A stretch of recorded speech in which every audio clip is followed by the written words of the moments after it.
Alô, queridos alunos do nono ano, aqui quem vos fala é o professor Chico Chicote. Bem-vindo aí a mais uma vez a uma videoaula de redação. E nosso tema de hoje vai ser reportagem. Na aula passada, nós tínhamos visto, através da apostila, um pouco sobre esse gênero. E agora nós vamos conversar, nós vamos comentar de uma maneira mais, digamos, um tom de conversa para ver se a coisa flui, para ver se vocês apreendem melhor aí esse tema. Gostaria, por gentileza, avisá-los de antemão que vocês peguem o livro de vocês na página 104, lá no capítulo 5, que nós vamos utilizá-lo hoje, tá bem?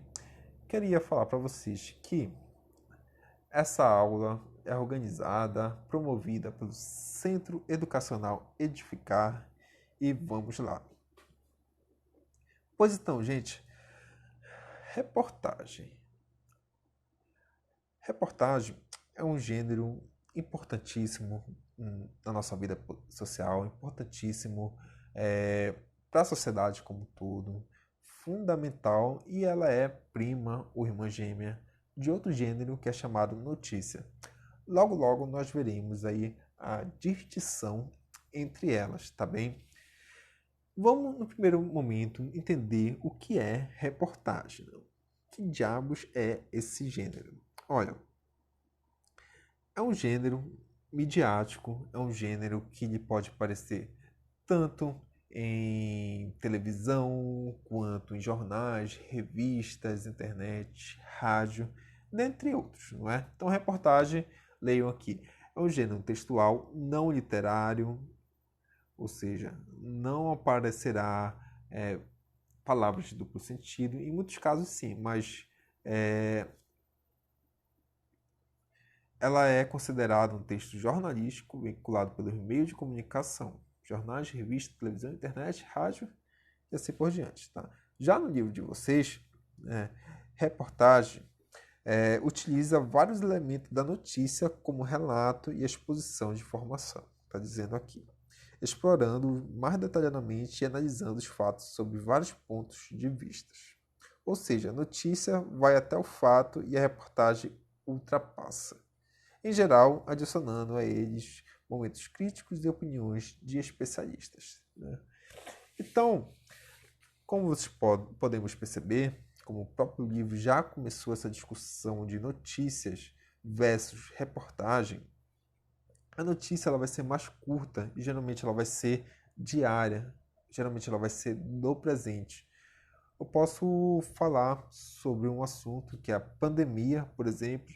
A notícia poderia ser o número de falecidos, números de mortes ocasionados aí pelo vírus, e a reportagem poderia ser algo mais profundo, por exemplo, as consequências que causa na sociedade, na escola, poderia trazer aspectos do passado, poderia trazer também aspectos ou previsões para o futuro. Né? Então a reportagem ela é bem mais ampla. Não dá para fazer uma reportagem todo santo dia, porque ela requer uma dedicação, ela requer uma preparação.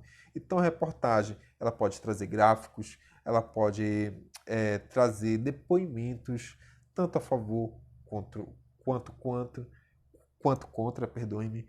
Então, olha só, a reportagem também ela é mais ampla no sentido de perspectiva, porque pode ter visões a favor ou contra sobre o que está sendo falado ou noticiado. Um exemplo, a pandemia. Se um repórter for fazer uma reportagem, ele pode ouvir as escolas, porque elas querem voltar logo, mas quais são as consequências do ponto de vista da saúde pública? Aí poderia entrar a visão de especialistas, como médicos, que poderia aumentar a curva de contágio do vírus. Poderia também entrar a visão dos alunos, dos pais, né, que estão lá na casa, aguentando vocês aí. Né? Tem pai que está ficando doido com vocês aí em casa.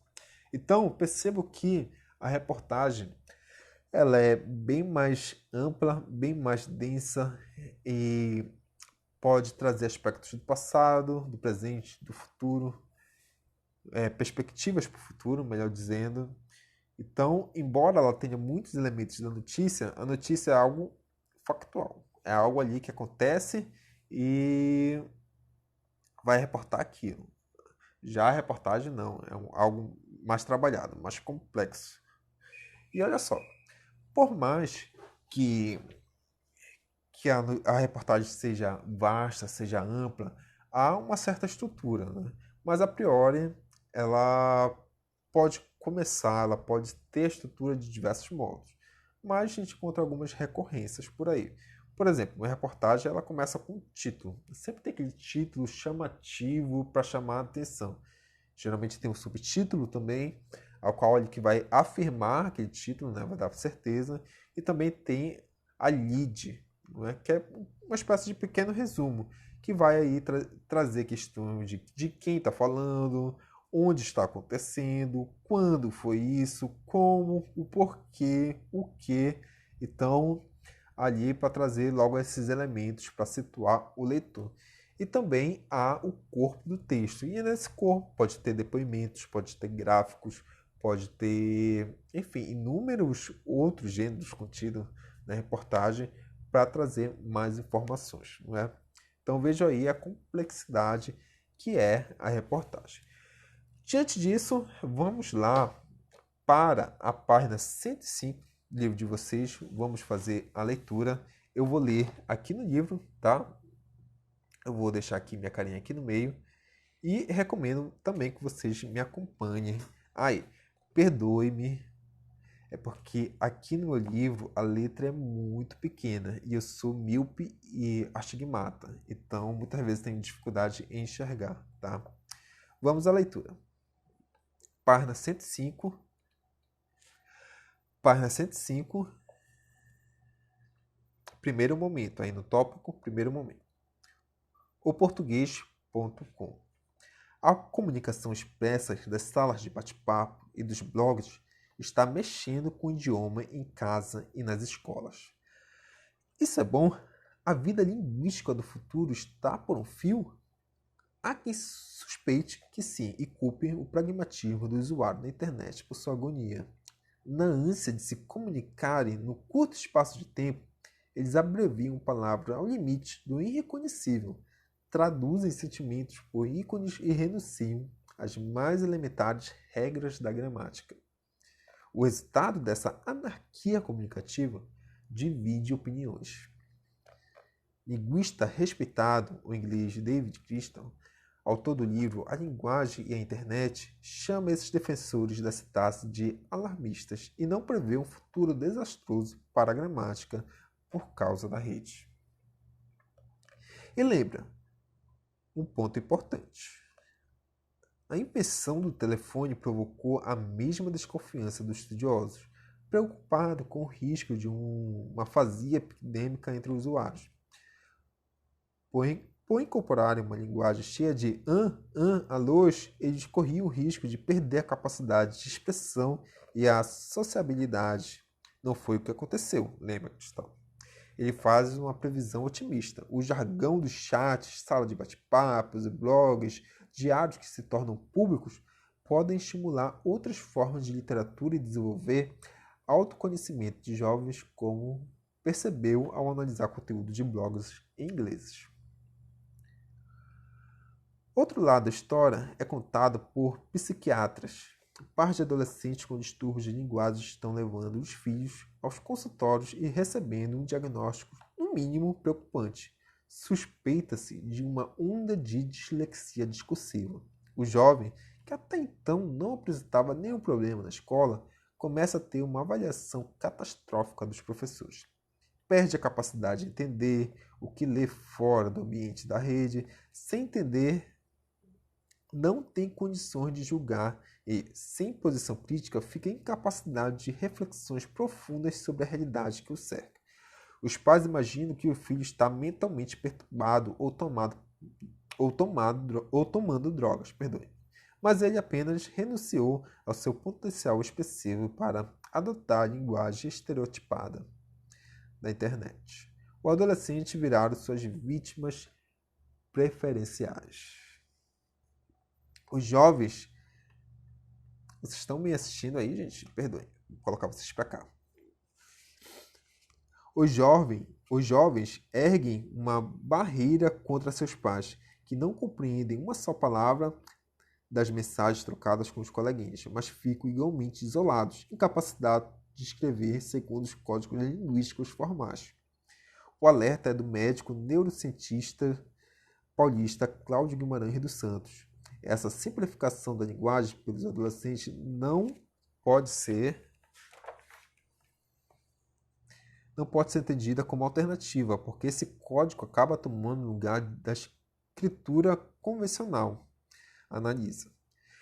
Abre aspas. Ninguém escreve um tratado de física com carinhas e usar o código de rede sem dominar a forma gera erros de percepção. Fecha aspas.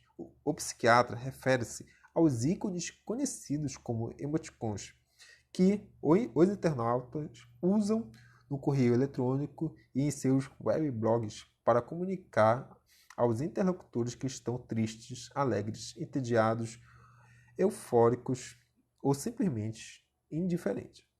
Os traços sintéticos dessas carinhas e as linguagens telegráficas dos blogueiros não são recursos meramente funcionais, adverte o médico.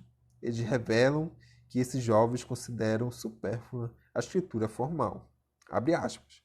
Ao contrário da fala, a comunicação escrita exige aprendizado, e ninguém aprende se não tiver interesse genuíno, o que leva o adolescente a optar pelo código anárquico da rede. Fecha aspas. O professor de língua portuguesa, David Fazzolari, do Colégio Nossa Senhora das Graças, em São Paulo, discorda, argumentando que a curta existência da internet não justifica previsões tão pessimistas.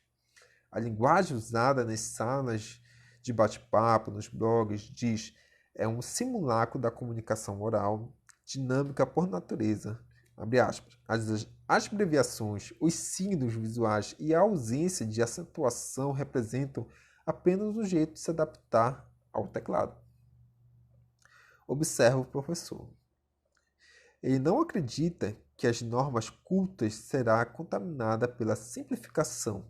Os adolescentes sabem que ela deve ficar restrita ao ambiente da rede e não tenho notado um empobrecimento nos textos dos alunos por conta da adoção de códigos da internet. Mas as redações poderiam ser melhores se a leitura fosse um hábito familiar, admite.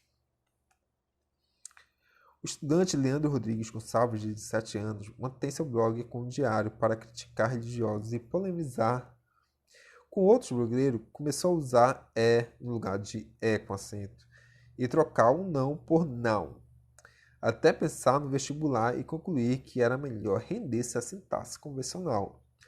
A rede me estimulou a ler e a escrever poesia, fecha aspas. Conta. Já Victor Zellmeister, de 15 anos, acha que a internet não aprimorou seu desempenho. Assim como o colega Gustavo Simon garante que usar a língua da internet na aula. Colega dos dois, Rafael Meunick, eu acho que é assim que se pronuncia, perdoe-me, não confunde rede com escola. Usa só a net para inutilidades.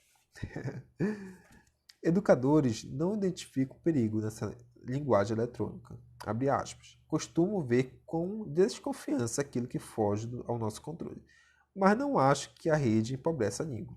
Fecha aspas. Afirma a orientadora pedagógica Elione Andrade Câmara. Com ela, concorda David Cristal, que costuma rir quando alguém diz que nova tecnologia está sufocando a gramática e matando a cultura. Abre aspas. Sinceramente, acho até que a literatura pode ficar mais rica ao incorporar expressões de blogueiros no meio rural, produzindo outros gêneros e abrindo uma dimensão diversa para a escritura. Assim seja. Fecha aspas, assim seja. Essa reportagem aqui, ela é bem ampla, ela traz várias visões, tanto do estudante, como dos psiquiatras, como de professores, pedagogos. Traz uma série de informações, o porquê, aonde está acontecendo, né, aqui na rede, Então, são diversos fatores que tornam diferente da notícia, né? Percebo aí quanto é mais denso, mais profundo, mais complexo a formulação da reportagem. Então, vamos aí para o primeiro parágrafo do texto. Vamos aí para as atividades, tá? Nesse caso aí, vou deixar para vocês responderem na próxima aula do Resposta.